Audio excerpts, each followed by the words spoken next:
Hello students, this is time for our science class and we are in chapter 10, Light and Shadow. We already learned some facts about this chapter and I am telling you some important points for in our previous class which we discussed already.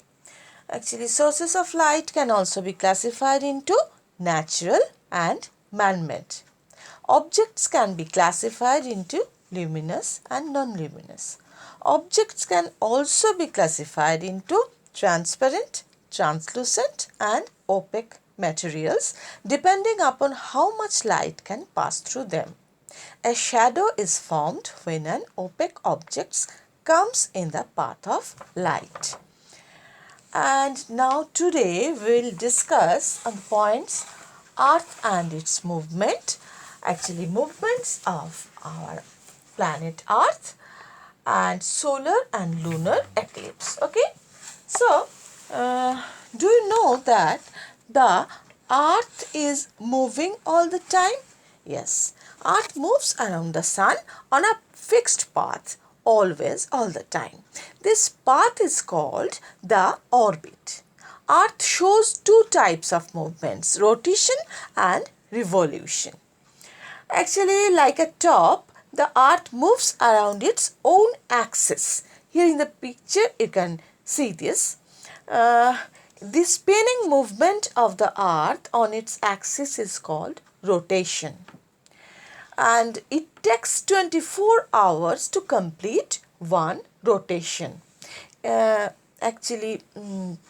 Rotation of Earth causes day and night.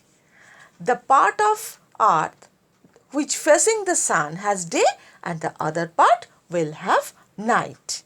An axis, what is an axis? Axis is a line passing through the center of an object from one end to another. The Earth's axis is imaginary and it is slightly tilted to one side. Not only does the Earth rotate on its axis, it also moves around its orbit. The movement of the Earth around the Sun on a fixed orbit is called as revolution. And a revolution takes 365 days to complete. Here you can see the revolution of Earth.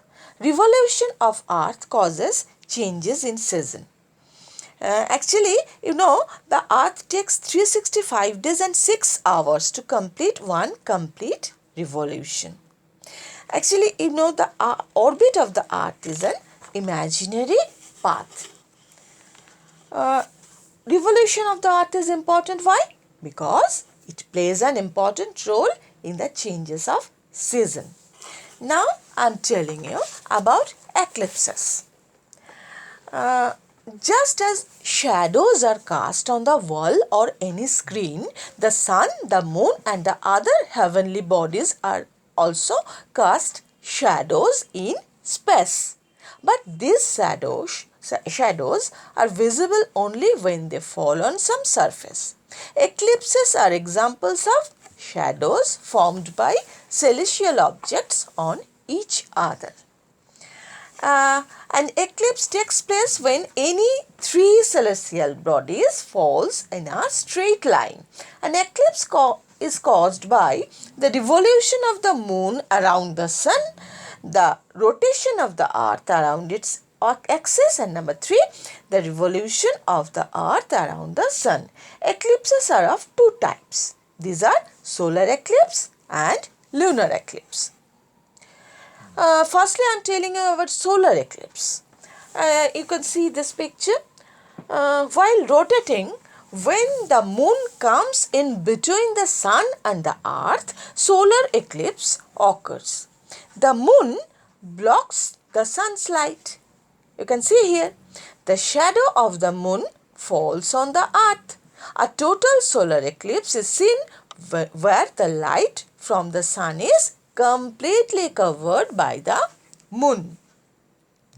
When the moon hides the sun totally, it is known as Total solar eclipse, when the moon hides the sun partially, it is known as partial solar eclipse.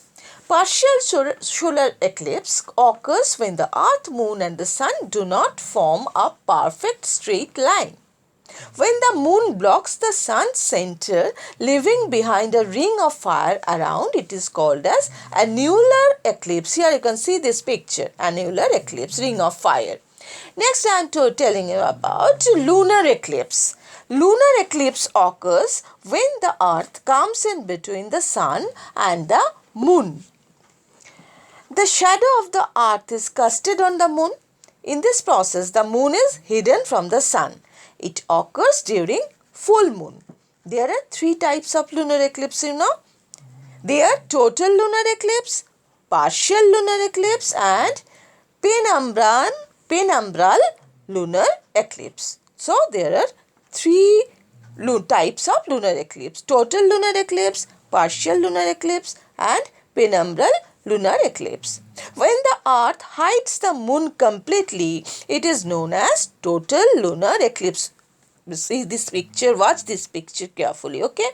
When the earth hides the moon partially, it is known as partial lunar eclipse. When the moon travels through the faint penumbral regions of partial shadow, portion of the earth's shadow, it is known as penumbral lunar eclipse.